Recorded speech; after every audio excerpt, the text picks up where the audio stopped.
Okay, I thought I'd never have to make this video, but I think we are screwed, and I think the game is kind of cooked. So there was just another new update in Warlord Frontiers, and just to rewind for a quick sec, if you remember last month, there was a flash update that was released, and the new robot Cirrus and new weapons were released. And it was exciting when we saw that new stuff come out, but then we quickly realized that you either had to get insanely lucky in daily deals to get it, or you just paid for it outright with warp reels. And remember, warp reels is the premium currency of the game that you can only get with real money. And then this happened, and everyone, I think there was a lot of pushback. I made a video on it, saying that this is like a move to pay to win. This is not great. And we kind of moved on, and I think we all just kind of hoped that everything was going to go back to normal. The battle pass came and went. It was fine. And then we just got another update with a ton of new content, and it's all premium bullshit. It's the exact same thing. I don't know how else to say it. So there's two ways to get the new stuff, just like there was last month.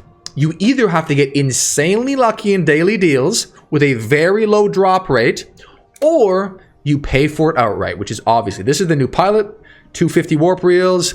This is the new robot, 840, new Titan weapons, 500. The new skins, obviously, warp reels as well.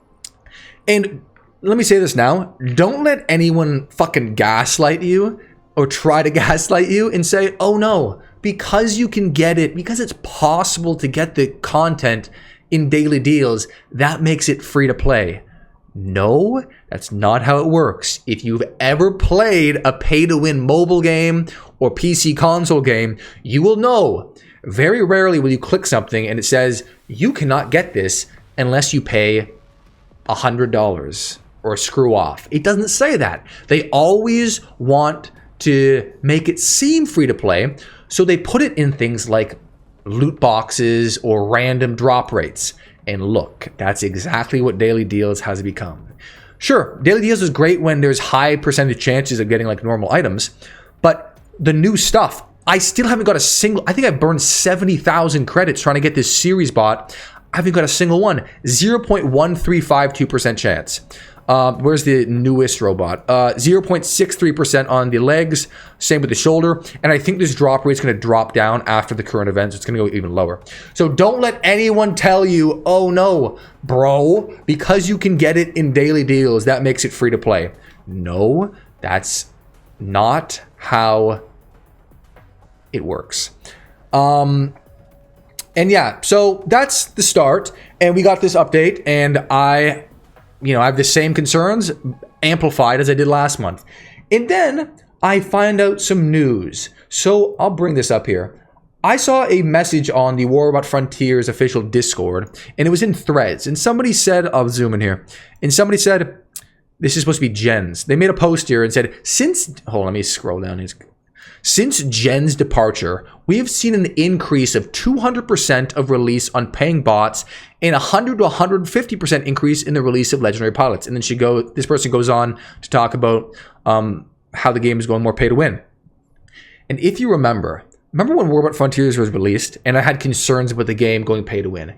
And I made a video talking about how I spoke to one of the devs, and like a high up dev, and she reassured me the game wasn't going to go pay to win as long as she was there, and that she had plans for the game, and she had been working on that game for years in early access and laid a lot of the groundwork of why the game is what it is now.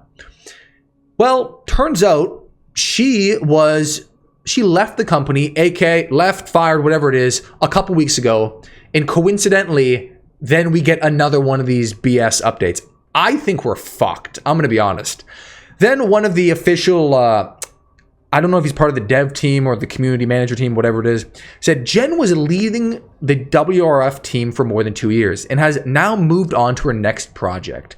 That being said, I completely agree with your concerns, and I hope that the passage of time, upcoming events in the near future will reassure everyone about the game. That's some chat GPT answer. Like that doesn't say anything. So now, where does this leave us? the person that I spoke to, she was very nice, and she reassured that as long as she was there, she's the person that's the girl that's in the War About Frontiers like Q&A videos on the official channel. I'll put a screenshot up. And she reassured me the game is gonna go free to play. She said she pointed out the roadmap for the game, and it was very positive. And now she, who was, I presume, like the bulwark stopping the game from going pay to win, is now gone. I can't not be very skeptical, and I don't think it's a coincidence that she leaves and then we get another one of these bullshit updates, and now she's gone. So, what now? I am not going to go down this road where I'm pay all the premium prices for the robots and weapons, and I don't want to take it personally because it's obviously not personal, but I feel backstabbed when I started playing the game the moment it came out in early access, which was what, like 2.5, 3 years ago at this point. And I stuck with the game when it had a 15 player count on Steam. It wasn't even out on console at the time. And I saw I thought there was a ton of potential for the game, and I saw the light at the end of the tunnel being like, oh, when this game is released, it's going to get a good player base because it's a good game. It's fun, it's unique, it looks great, the mechanics are good. And then the moment they get a player base after, like, the game came out in what, February? And now that there's a player base, they pull the rug out from underneath us and they introduce all this premium BS. Because now there's the actual free-to-play robots that you can just get from progression and crafting and stuff. Then there's the battle pass, which is like, okay, it's a kind of 50-50. You pay $8 a month or you wait till the next season. And now there's premium robots that you're just not going to get unless you pay. Be real, you're not getting them unless you're paying warp reels, or maybe you'll get one new weapon and you can put it on one, you can take a picture of it and put it on your fridge, and that'll be the only one you ever get. So these are kind of my two options now for the game. Like I said, I'm not going down this whole road of, tolerating this and promoting it and all that, because I'd rather not. So I'm either going to stick with the game and just remain free to play completely. I'll get the battle pass, I guess, whether you consider that free to play or not, but I will not get any of the premium robots or weapons unless they become non-premium, or I quit War About Frontiers completely. Sometimes I feel like you got to know when to just cut the anchor from the ship. And if they're going to go pay to win, I don't want to really stick around for that. It's just so annoying that the game has so much potential still, and it's growing, and they got a player base, and then they saw that as a golden opportunity to roll in these like predatory practices with drop rates, premium currencies, premium robots, weapons. So yeah, let me think. What else here? I just can't believe it's actually crazy where my mind, like, I saw this new update, then I'm just like, oh, you know what? I want to see if I can talk to her again and see what the plan is here and why this is happening. And then I look on Discord, and she left the team a couple weeks ago. She left, she fired, whatever it was. And now I'm just doomed. What do they say online? Doom pilled or whatever the fuck? Yeah, there's not much else to say. That is it. Yeah, but we're fucked. I'm not going down this pay to win road. But yeah, peace out. Till next time.